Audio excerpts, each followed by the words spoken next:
As tensions are growing between Moscow and the West over the crisis in Eastern Europe, Russia's President Vladimir Putin has headed to friendlier ground in China. Putin is in Beijing for talks with his Chinese counterpart Xi Jinping. It's the Chinese president's first face-to-face meeting with a world leader in 2 years. The pair will later attend the opening ceremony of the Winter Olympic Games. Well, journalist Fabian Kretschmer is in Beijing following the two leaders' meeting. Fabian, managing this relationship is crucial to both leaders. How good is it right now? Well, you can argue that the bilateral relationship between the two countries is as good as it has never been before, and that also includes the Soviet times. Politically, they need each other in their antagonism against the West. They also both oppose an expansion of the NATO, and not only politically, also economically, they have shared interests. For example, China is a rising economy and very energy hungry, and Russia has the oil and gas supplies for China. Vice versa, China can invest in Russia and also has the technology to sell to Russia. But if you look at the number, then at least from the view from Beijing, it's clear that Russia is a junior partner. Also in GDP per capita, China has now exceeded Russia, and Russia's economy is much more depending on China than it is the other way around. So all eyes currently on the rather tense situation on the Russian-Ukrainian border. Tell us more about China's stance in this conflict. Well, China officially wants a peaceful solution, and they oppose anything that could endanger the stability, the social stability.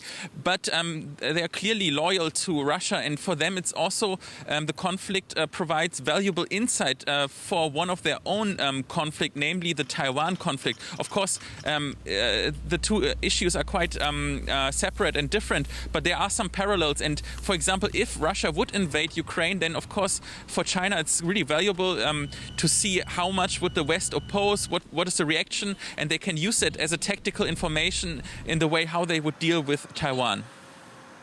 A lot of speculation that Russian military planning may be affected by the Olympics. How important is maintaining an Olympic truce, if you will, to China?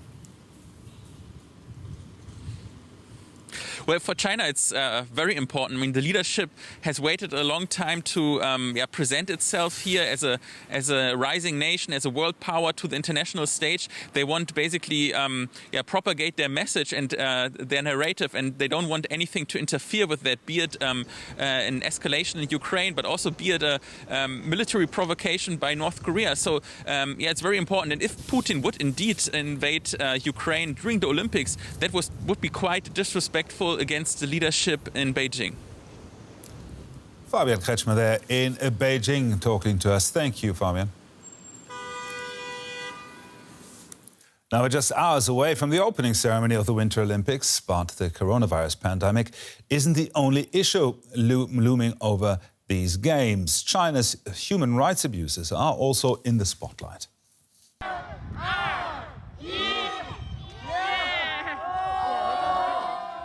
With less than 24 hours until the Games officially open, the political clouds over Beijing show no signs of clearing, despite the repeated efforts of IOC President Thomas Bach to resist what he views as the instrumentalization of the Olympics.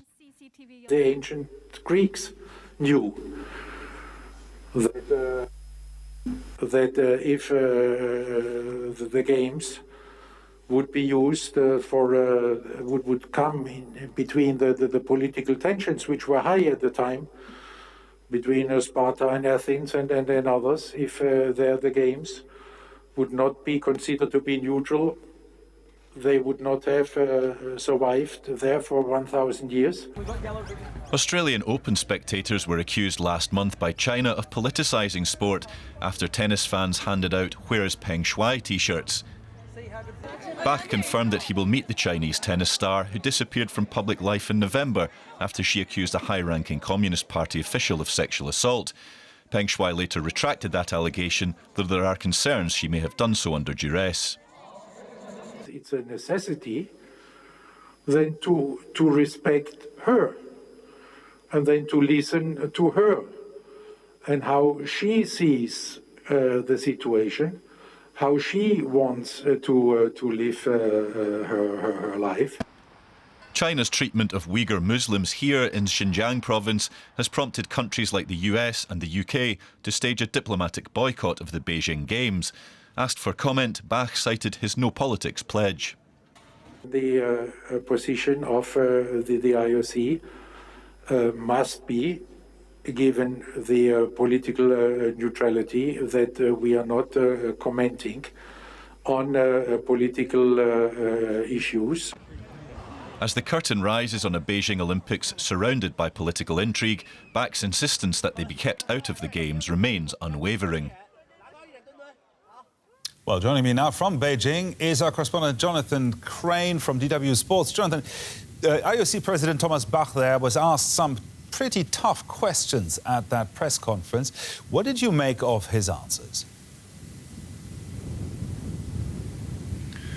Well, Thomas Bach was clearly at pains to reiterate the IOC's stance that it's a politically neutral organisation. Indeed, the question of whether sports and politics should mix was a central theme of the press conference. For the IOC, the answer is clearly no. But when Bach was asked specifically about the Uyghurs and their oppression, that no comment felt especially jarring. Now, human rights groups have urged athletes to use their platform at these games to speak up on such issues. I asked Bach whether he could guarantee athlete safety for them to do this here in China. He avoided answering that, instead made some bizarre comparison about athlete protests and an actor playing Hamlet on stage.